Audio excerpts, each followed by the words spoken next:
Paxtakorni chempionlik bilan tabriklaymiz, lekin boshqacha chempionlik bo'ldi. Shu paytgacha odamlar aytib kelardi, Paxtakorni sudyalar chempion qiladi, hakamlarni sotib oladi yo'q deb. Shu gaplarni bittasiga ham ishonmaganman-da. Bo'lmasa qachon qarama Paxtakor nimadir yutsa, faqat sudyalarni bog'lashadi-da, Paxtakor g'alabalariga. Boya hozirgi o'yinda yomon chatoq bo'ldi. Raqibni oyog'ini himoyasiz joyini bosib qayiltirib qo'yyapti, qizil bermayapti, sariq beryapti. Mana ofsayd chizig'ini ko'rdinglarmi?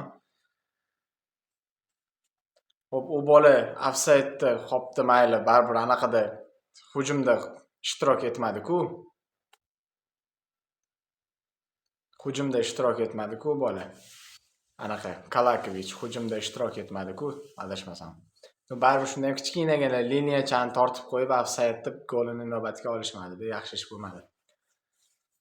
O'yinni tahlil qilib fikr bildiradigan bo'lsak, Paxtakor ustunlik qildi, u g'alabaga haqli edi, xalqaro maydonga ham Buxorodan nisbatan haqli edi. Vatanimiz uchun olib turib aytadigan bo'lsak, Paxtakorni xalqaro maydonga chiqqani yaxshi bo'ldi. Adolatni chetga surib qo'yib aytadigan bo'lsak.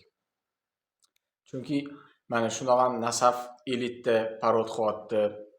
Bitta Andijon o'tgan yilgi mo'jiza, bu yil yana bitta mo'jiza bo'lib turib Buxoro chiqsa, u ham parod qilardi.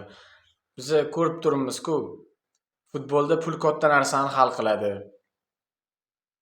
Andijon mavsum boshida normalniy transfer qila olmadi. Itga ham, bitga ham kerak emas bo'lgan hamma legionerlarni yig'ib olib keldi. Hech nima ko'rsata olmadi o'sha legionerlari. Mana endi Buxoro, agar boringki Buxoro O'zbekiston kubogini yutib qo'yganida, u ham bir nimalar o'zicha qilishi mumkin edi, ya'ni legionerlar olib kelib klub kuchaytirishga harakat qilishi mumkin edi. Rahbariyatidan kelib chiqsak, u ham kalla qo'yib qo'yardi-da, baribir. Buxoro ham. Keyin yana o'sha mo'jiza O'zbekiston sharafi bilan chetga chiqadi, u yoqda yana parod, kim yomon, kim sharmanda, kim bir tiyin, O'zbekiston bir tiyin bo'lib ketaverardi. Paxtakor xalqaro maydonlarda o'ynab yurgan komanda, puli ko'p. Paxtakor homiysi Superligani homiysi Artel, egasi Jahongir Ortiqxo'jayev. Keyingi mavsum Paxtakor yana ham kuchaytirib beradi. Superliga chempionligi uchun kurashadigan bitta tarkib qilib beradi zo'r. Xalqaro maydon uchun bitta tarkib qilib beradi zo'r. Mana bu mavsum Andijon ishqib guruhdan chiqib olsin-da deb yurak hovuchlab o'tiribmiz-ku. Keyingi mavsum Paxtakor Ochel 2 da eng kamida yarim finalga bemalol chiqadi deb o'tiramiz-da.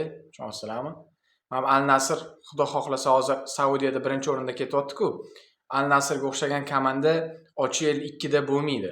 Balki Paxtakor chempion bo'lar. Tarkibini yana ham kuchaytira olsa, yaxshiroq murabbiy olib kelsa-da. Men Buxorodan bunaqa narsa kutmas edik-da, baribir. Jonga tegib ketdi-da. O'zbekiston sharafini olib chiqadi tepaga, sharmanda qilaveradi. Paxtakor o'tgan yil sharmanda qiluvdi, bu safar Nasaf sharmanda qilyapti. Andijon hali do'ranglar bilan risk qilmasdan anaqa qilib kelyapti. O'sha gap, adolatni chetga surib qo'yib, vatanimiz uchun o'ylaydigan bo'lsak, Paxtakorga chiqqani juda ham yaxshi bo'ldi. Shu. O'yinning tahlili xuddi o'sha videodan oldin aytganimdek, Buxoro himoyaga yotib olmaydi dedim. Kurashishga harakat qildi. Har holda chempionatdagidek 4-0 yutqizmadi. Har tomonlama o'yinni boy berib qo'ygan joyi yo'q. Prosta bolalarning texnikasi yaxshi emas, tepayotgan udarlarni ko'ryapsizlar, uchirib yuboryapti. Qo'lidan kelganicha mana shu finalgacha yetib kelganning o'zi Buxoro uchun juda ham katta narsa. Keyin legionerlarni yig'lab yurishiga qaranglar. Legionerlarning hammasi yig'lab yuribdi. Ular umrida menimcha o'zini davlatida yoki boshqa o'ynagan klublarida mana finallargacha chiqmaganda. Bizning o'zbeklar tushunmayapti nima bo'layotganini, yig'lamayapti. Otabek Boymurodov yig'ladi, balki aybni o'ziga olgani uchun. O'sha rikoshetda otilmadi-yu. Agar otilsa, shunday yonidan o'tayotgan narsa hammadan ko'proq Boymurodovga alam qiladi bu narsa. O'shaning uchun ham yig'ladi. Lekin Buxoroning legionerlariga ham gap yo'q, o'ziga ham gap yo'q va Paxtakor chempion bo'lgani ham zo'r ish bo'ldi. Xayr, sog' bo'linglar.